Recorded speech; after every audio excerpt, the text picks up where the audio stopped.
नमस्कार। ठेठ बिहारी अंदाज में माननीय प्रधानमंत्री श्री नरेंद्र मोदी जी का संबोधन 14 नवंबर 2025 को भारतीय जनता पार्टी के राष्ट्रीय मुख्यालय दिल्ली में जो हुआ, जिस तरह से उन्होंने अपने मफलर को निकाल करके नचाते हुए कहा कि बिहार के लोगों ने गर्दा मचा दिया, तो निश्चित रूप से इस गर्दा मचाने के स्क्रिप्ट को या यह कहें कि इसके पृष्ठभूमि को एनडीए के नेताओं ने माननीय मुख्यमंत्री के नेतृत्व में बहुत पहले ही तैयार कर दिया था कि आखिर यह 2025 के चुनाव में जो चुनाव होने वाला है वह 6 नवंबर और 11 नवंबर को जो मतदान होगा उसमें बिहार के मतदाता किस प्रकार से गर्दा उड़ाएंगे।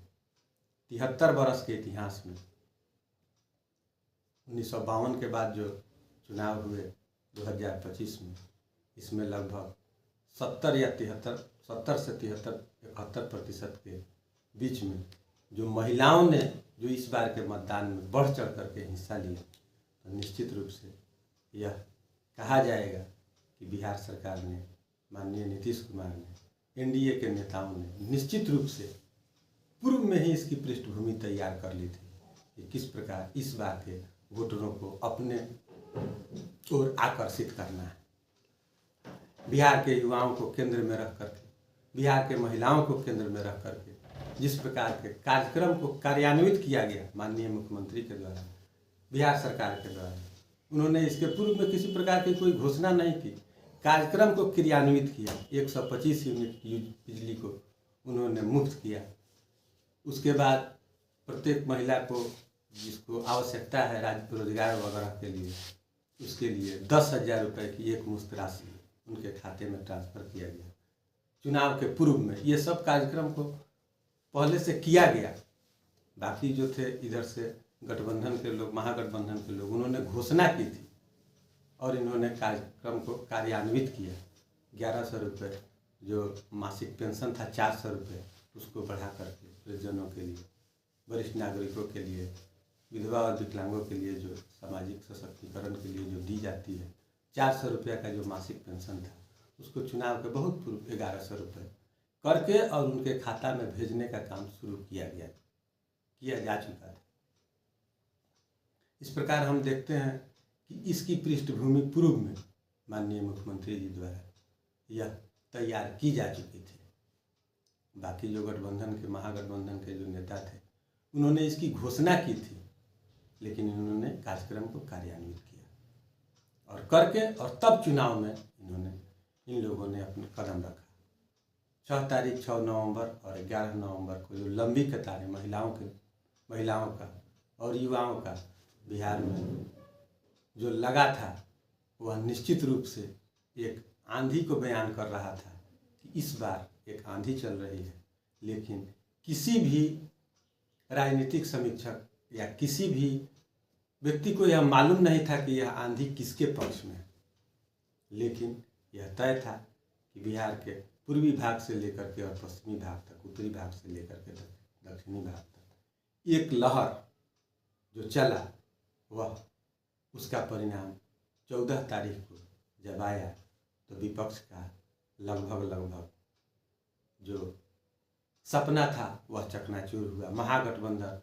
जहां सरकार बनाने का सपना देख रहा था, वह राजद 2025 के चुनाव में सिर्फ और सिर्फ 25 सीटों पर सिमट करके रह गया।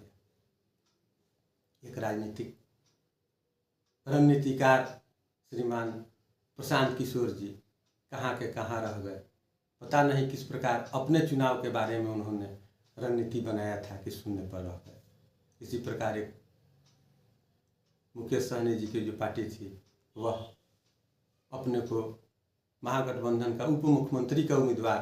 अपने को घोषित किए थे या कराए थे, वह भी शून्य पर सिमट करके रह गए। यहाँ 43 सीट 2020 के चुनाव में जीतने वाले माननीय मुख्यमंत्री जी ने दुगुनी, 43 से दुगुनी एक बिल्कुल अपने सीट की संख्या की इस बार के चुनाव में। छलांग इस प्रकार राजनीति में लगाया जाता है, यह किसी को कयास नहीं था। माननीय मुख्यमंत्री जी के बारे में विपक्ष के द्वारा बहुत ऐसी बातें, अफवाह उड़ाई जाती थी कि अब उनका उम्र बढ़ चला है, बूढ़े हो चुके हैं, काम करने की क्षमता नहीं है, लेकिन वो शुरू से हम उनके कार्य करने की शैली को जिस प्रकार हम देखते हैं कि वह ज़्यादा मंच पर बोलने वाले व्यक्ति नहीं हैं, वह कार्यों को करने वाले और कार्य को करके और कार्यक्रम को कार्यान्वित करके और जनता के बीच में जाने वाले व्यक्ति हैं। इस प्रकार की समीक्षा हम आगे के अपने कार्यक्रम में करते रहेंगे कि आखिर वोट का प्रतिशत 70% जो पिछले चुनाव से लगभग 12 या 13% ज़्यादा रहा, क्यों रहा? ऐसे कार्यक्रम मीडिया में, सोशल मीडिया पर बहुत से प्लेटफॉर्म पर चलते हैं, लेकिन हमारा यह प्लेटफॉर्म जिसको हम लोगों ने अपना नाम दिया है ग्राउंड साइड, हम लोग तो धरती से जुड़े हुए व्यक्ति हैं, धरती पर नज़र रहती है, धरती पर पैर रख के चलने वाले व्यक्ति हैं। हम लोग फिर आगे समीक्षा करेंगे कि यह सचमुच में जो महिलाओं के खाते में जो 10,000 रुपया एक मुश्त की राशि जो भेजी गई उसका चमत्कार था, या महिलाओं के सम्मान सुरक्षा, बुजुर्गों के सम्मान सुरक्षा में वृद्धि की गई जो राशि थी उसका चमत्कार था, युवाओं को जो 1 करोड़ रोजगार और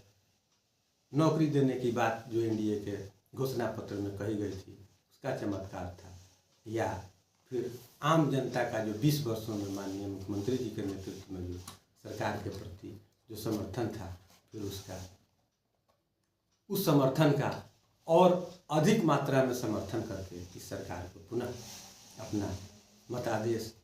पुनः जनादेश दे करके इस सरकार को पुनर्स्थापित करने का काम हमने आम जनता, बिहार की जनता ने किया। इस प्रकार माननीय प्रधानमंत्री जी का यह बात निश्चय ही सत्य है कि बिहार की जनता ने इस बार 2025 के चुनाव में गर्दा मचा दिया। इस चर्चा को हम आगे जारी रखेंगे, विश्लेषण हमारा आगे जारी रहेगा।